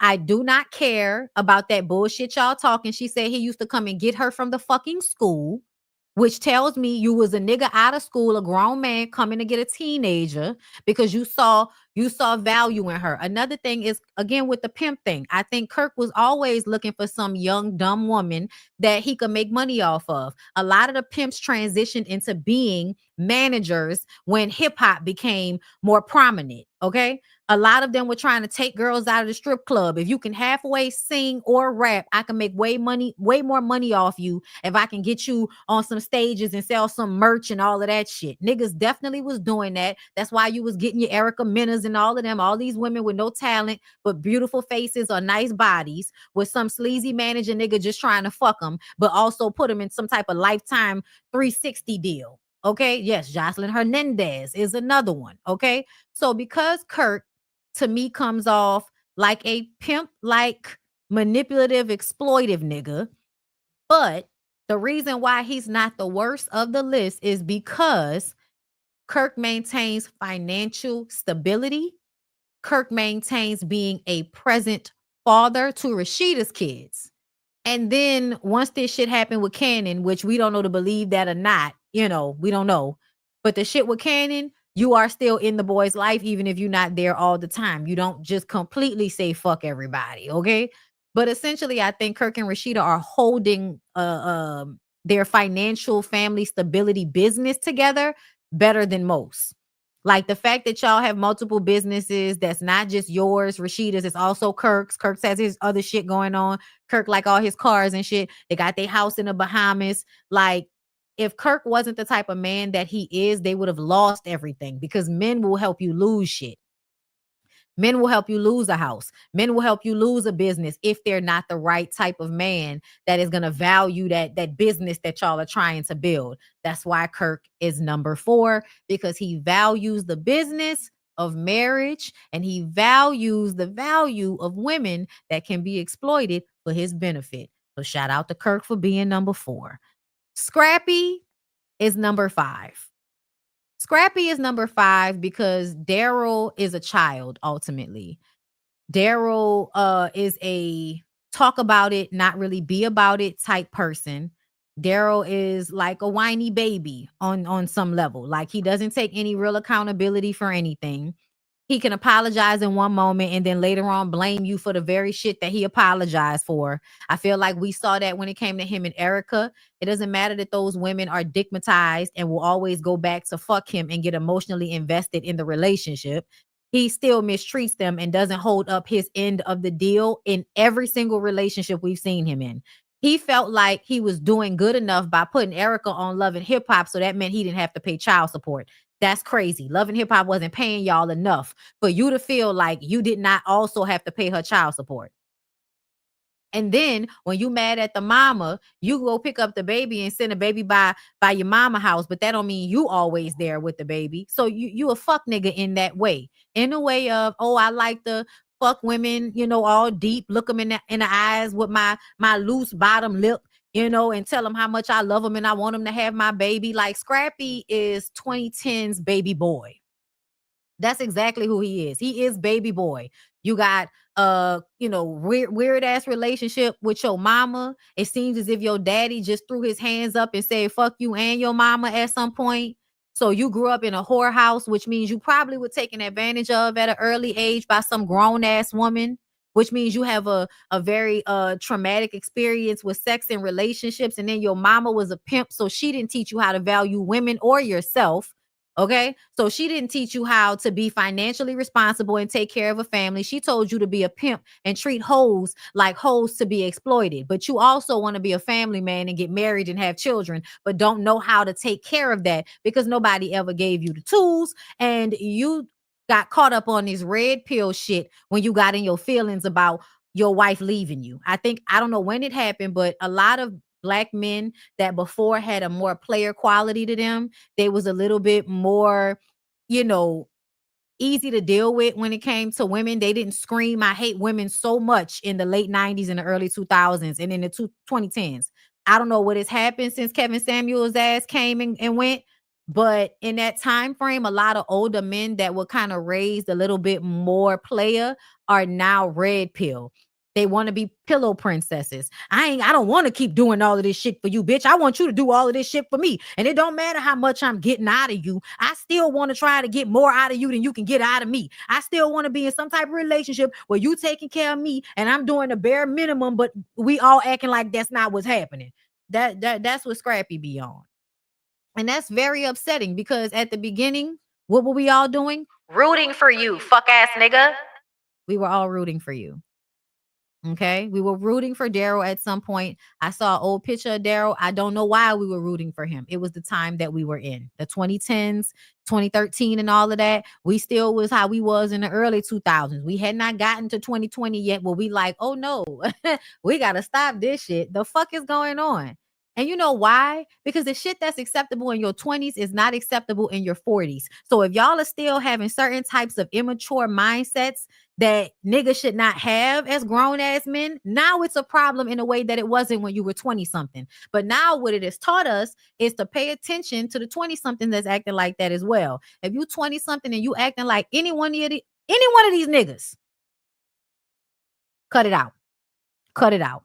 Cut it out. Okay?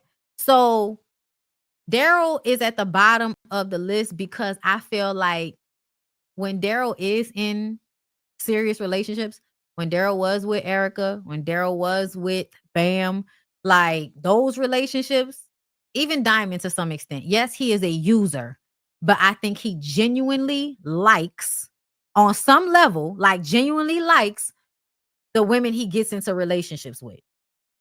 He may not always like them, but I do think there are times when you've seen that Scrappy is the type of man that if he wasn't being such an asshole, if he wasn't such a misogynist, he would have more woman friends. And I think he had more women friends when he was younger. But like as an older man, like Scrappy really, like his mom, I think fucked his whole shit up. Like how he moves, because Scrap is the type of dude that I feel like probably would have had more female friends than men friends, because men are like exhausting and snaky. And in general, you might have two homeboys that's still alive by the time you get to your 40s that's got their head on straight. Two, maybe. Okay. And so I feel like ultimately most men are going to have more friendships with women than men because of how men kind of move and how they get down. Okay. So Scrappy, I feel like actually enjoyed a friendship with Bam at some point. I think he actually enjoyed a friendship with Erica at some point. I think he actually enjoyed his situations with these people in a way that he genuinely liked them at some point. It may not stay that way. I think he genuinely liked these women at some point. I do not think that Mendeecees has ever genuinely liked Yandy the way Scrappy has liked any of the women that we've seen him in real relationships with. Like, for instance, have y'all ever seen Mendeecees doing anything with Yandy? Scrappy only befriends women to trap them. Yes, because he's fucked up in the head. That's why I say his mama fucked him up. But essentially, I think his personality type as a man would liken to being around women a little bit more. There are a lot of like men that would rather be around women than be around a bunch of niggas. And that, in a straight way, yes, and don't really want to fuck all of the women all the time, but just value their relationships with women more because they know niggas are not dependable. And like it is what it is. But yeah, I feel like Scrappy at times, I remember times that Scrappy was playing basketball with Bam. Even recently when Scrappy and Erica was going on their vacations together, we knew they was hunching, but they were still having a good time. We have never seen Mendeecees enjoying Yandy's energy in the same way. Like the way when Daryl does like any of these women, he lights up. The eyes get big. That's how we know he didn't like the girl he got pregnant. He likes Brittany. He liked Bam. I think at some point he really liked Diamond. I think at some point he really liked Erica. He can find a way to really liking those women in some type of way.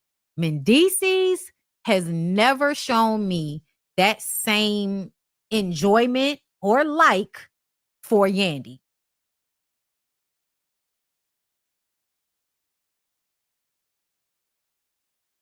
I don't think and that's why I'm putting Mendeecees at the bottom, because I feel like essentially out of all of these men, Mendeecees is the one that is in a relationship with a woman that he can't stand more than all of the rest of these niggas. Okay. So yeah. That's my sum up of the situation. Mendeecees is the worst husband because he don't even really like that lady.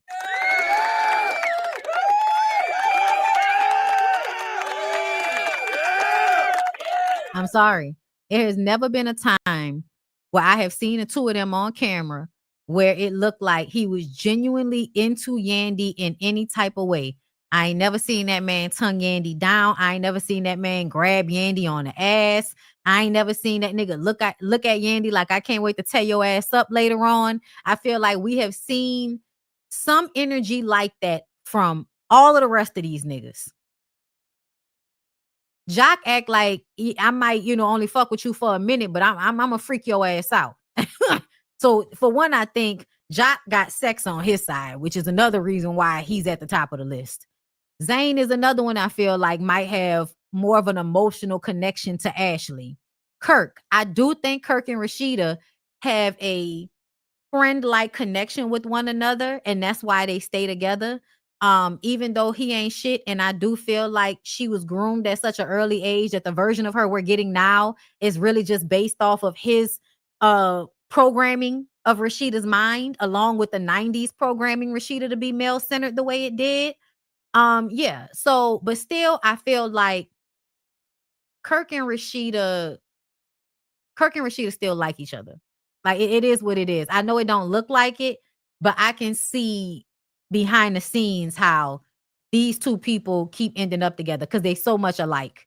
They are both passive aggressive. They will both gaslight the dog shit out of you. And they're both willing to do a lot for a check. They're both willing to do a lot for a check. So, they are more equally yoked, I will say. I think that Yandy needs to get off of the street nigga bus and get on the political niggas bus. And the reason why I say that is because most of them niggas are exactly the same, but one is going to help you get to where you're trying to go. And the other one is going to drag you down to keep you from getting where you're trying to go because they can't go with you. So yeah, y'all. I hope y'all enjoyed. Thank y'all for coming through. I appreciate y'all so much. I love y'all. Thank y'all. Okay.